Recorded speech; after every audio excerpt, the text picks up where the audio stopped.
today. I'm really delighted to welcome Julie Jackson. Julie has been in the FM industry for a while. After a 33-year career at Sodexo, Julie then became the Director of FM for King's College London before moving into providing FM consultancy services. Thank you, Julie, for joining me today to talk about your career in FM for our Spotlight series. You're welcome. Thank you for inviting me, Michelle. You're welcome. So really, Julie, just to start off, very interested to understand about your career, how you got into FM.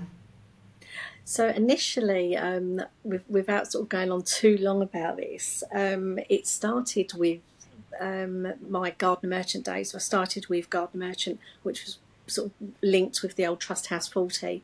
So I started off waitressing. And then obviously for the completion, after about 12 months of waitressing, I was put on a management trainee program, which sort of led me into the management side of then hospitality and catering. So facilities wasn't such a big thing over 30 years ago. It was a lot more around the hotel catering side and sector, would certainly then Sodexo Garden Merchant was. Initially, I spent various opportunities working for organisations from Mobil Oil, ICI, the paints, pharmaceutical paints, going on sort of master foods, and this was predominantly hospitality and catering side. I was lucky enough to see. Julie, sorry. Yes. Yeah, and I was lucky enough to have just a slight extended change in my career between sort of 2015, 2017. So I came out of HSBC and I did a 6-month stint in Jersey. So where I was doing some program management over in Jersey, which was amazing to go over and do that. I then came back from Jersey and was given an opportunity to move over into the facility side, which then sort of led me into the amazing organisations of pharmaceuticals, which was GSK and AstraZeneca. So I was then sort of quickly, it feels like it just went so quick that time. And from management going into sort of like being facilities director, operations director with AstraZeneca. And then 2017, 2020, I took on my role as Director of Facilities for King's College London, which was absolutely amazing. So I was there for 4 years, and it was great working at King's, and there was a whole breadth of facilities management there, from the education side over to research. Research was a big thing for me because I loved doing that from GSK and AstraZeneca. So it was a big pull for me, and I've always loved facilities. I mean, being in this career path for well over sort of 30 odd years now, it's something that I've always said. I love walking into a building and having a conversation about. It could be about food, it could be engineering, sustainability, all in a space of 5 minutes. And it's just so varied, and I just absolutely love it. And I think being I think we sort of touched as well around being a woman in facilities as well, in terms of higher facilities position. Still needs improving on. It is quite sort of male orientated at that level, but however, I think there is some movement on that. Yes. So did you, from the outset, you'd done your training and stepped into a role with Sodexo? Did you purposely go for facilities management, or was that, did you realise that, lots of people say we didn't realise we were in FM, we just went for this role following training, and now we've realised it's the FM sector? It was pretty much, it was sort of my hospitality catering then got blended into facilities. And I remember talking to, when I was with Sodexo, a number of my directors, and they sort of talking to me about going into facilities, And I remember saying to them, I don't have any facilities experience. My background's hotel and catering. And they said, but everything we need in facilities is transferable, and you've got that. Yes, yeah. And then we can just do some additional training as you come over. And they were absolutely right. Yeah, good. So, I mean, you've touched on some of the things you have done. It's great to tell people a little bit more about the variety in some of the projects that you've worked on, because as we were just talking about before we started, I think a lot of people don't know what FM necessarily is and the breadth it encompasses. So you've worked on the pharmaceutical side, then you've worked for a college. Can you tell us a little bit about some of the individual projects you've worked on and the variety perhaps that's brought in? Yeah, sure. Yeah. So it obviously it can be. It's really quite strange, Michelle, because although you could say the organisations, whether it's pharmaceuticals, education, banking, and those organisations are very different, the facilities that are within those organisations are not different at all. So those buildings still need food catered for, air conditioning, they still need furniture in certain locations, etc. So it is very, very similar, just set up differently. So I think one of the great opportunities I got was obviously with AstraZeneca, and that was I was looking after the south of the business, and it was supporting AstraZeneca with the opening of their global headquarters in Cambridge. And it's literally from the first stage design, from drawings, hard hats, mud boots, going over into the building. So it was great to see the development of the floors going in there. If I remember at the time, there was something around 900 scientists going into that building. The guys had done an absolute amazing job, and I unfortunately I left just before that actually opened, because I was moving over to King's, but I did stay in contact with a lot of the guys, and it just looks, and I've seen pictures now of this, it looks absolutely amazing. When you sort of look at that, and this is what we was talking about earlier about transferable skills, going over into education, and again I remember going over into King's thinking, do you know, research side, I know I'm not a scientist, but I know a lot about being with science and scientists and professors. But I've not done education before. And King's were absolutely amazing. And I remember going for my interview, and they sort of said, you know, we can see your background and, you know, the leadership, and that's what we need. And it was, again, that was just an amazing journey, just to see the I suppose the love that King's has for its students in particular, and making the world. I remember my boss saying, "So I'm making the world a better place for, you know, for the students, and creating leaders of the future and saving lives on the other side of the college." Yes. So, and to be part of that made a huge difference.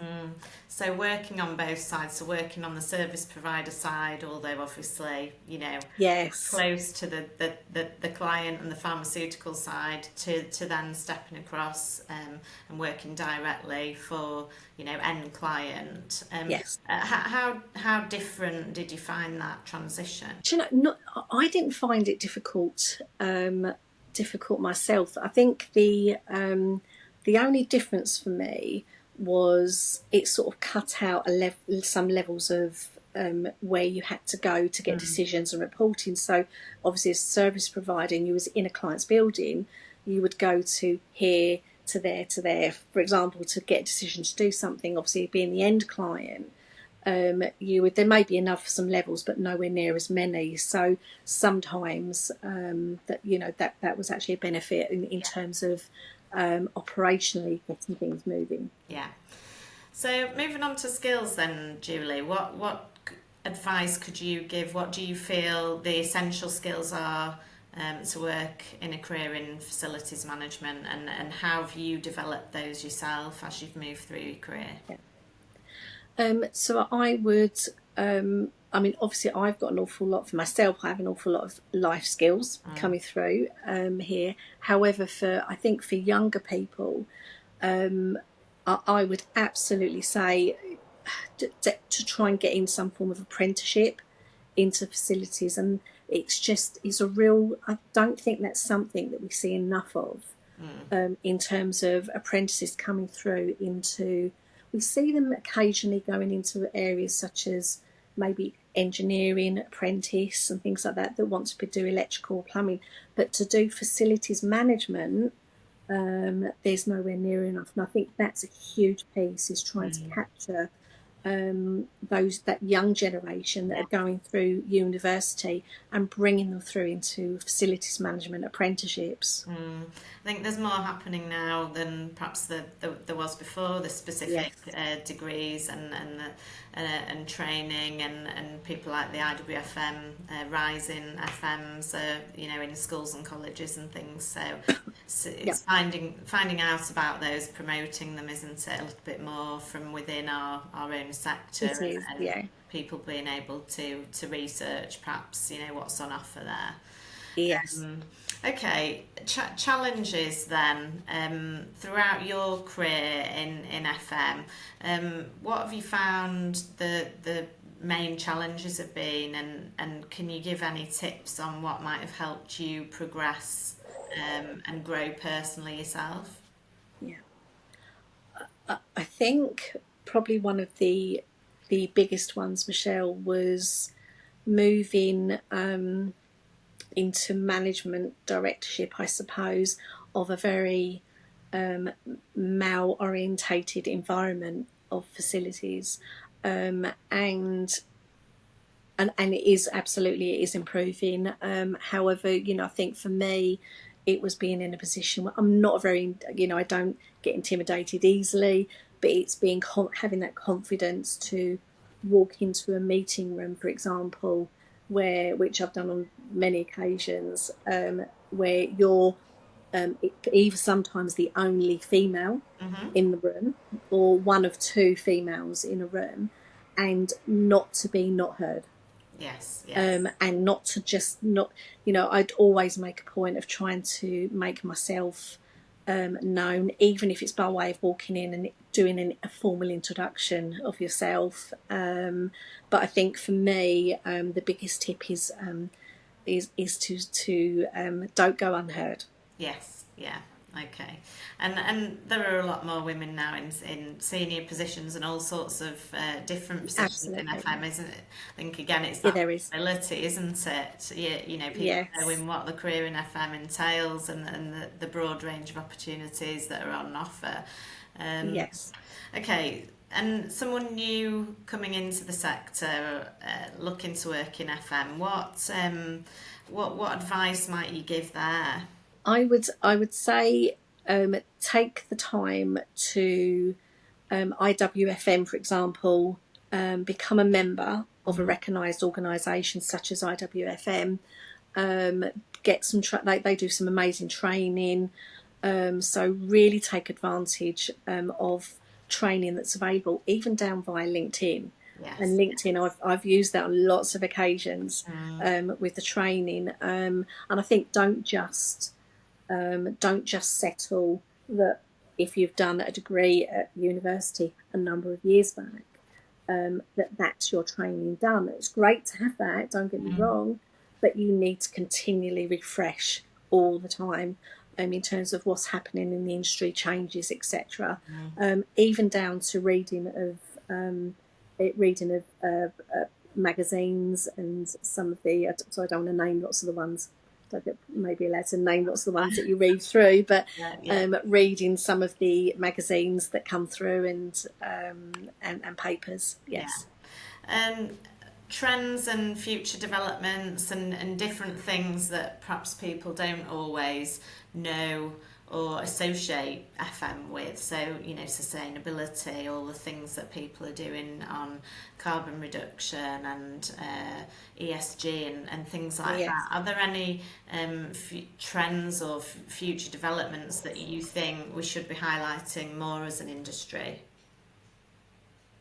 I do, and I think, I think for me, there's probably two sides to that. There's the environment and sustainability in terms of from a government point of view of what they're trying to achieve. So you can get that anywhere. Obviously, you can go onto websites, etc., and that's really easy to obtain. But one of the key things as well is the organisations that you're working in. Not all organisations profile environment sustainability on their web pages very clearly, or even at the forefront.